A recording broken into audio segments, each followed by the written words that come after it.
করে যে কি হলো জানি না, পুরো লাল হয়ে ফুলে গেছে। আর দিনটি ছিল পয়লা বৈশাখের দিন। পয়লা বৈশাখের দিন আমার একটা ইনভিটেশন ছিল, তো সেখানে যাওয়ার জন্যই রেডি হব।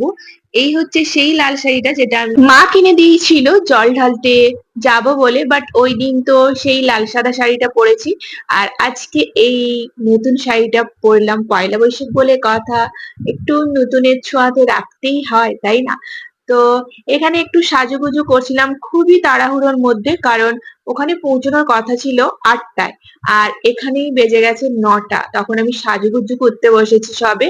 অ্যাকচুয়ালি পয়লা বৈশাখ ওই দিন সকালে আমার পড়ানো ছিল, আমি বন্ধ দিইনি। আসলে ছোট থেকেই মায়ের কাছ থেকে শুনে এসেছি, বছরের প্রথম দিনটা তুমি যেমন ভাবে কাটাবে, সারা বছরটা নাকি তেমন ভাবেই কাটবে। জানি না এটা কতটা সত্য কতটা মিথ্যা, যাচাই করতেও যাচ্ছি না।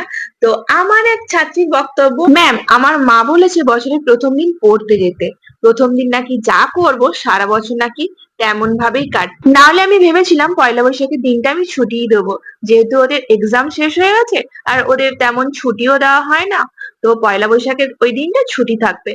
বাট ওই যে ছাত্রীর আবদার, যেখানে ওরা ছুটি নেওয়ার জন্য বায়না করে, সেখানে ওরা নিজের থেকেই ছুটি নিতে চাইছে না। আমি ছুটি দেই না বলে ওদের আবার খুব রাগ, তুমি একদিনও ছুটি দাও না কেন?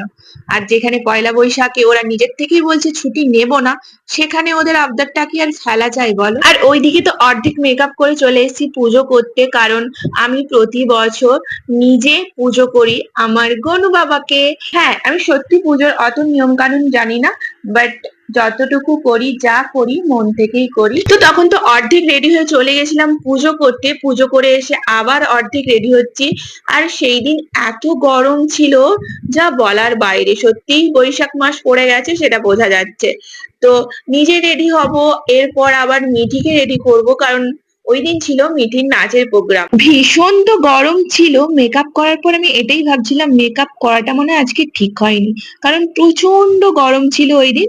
মেকআপ কতক্ষণ ঠিক থাকবে আমি জানি না।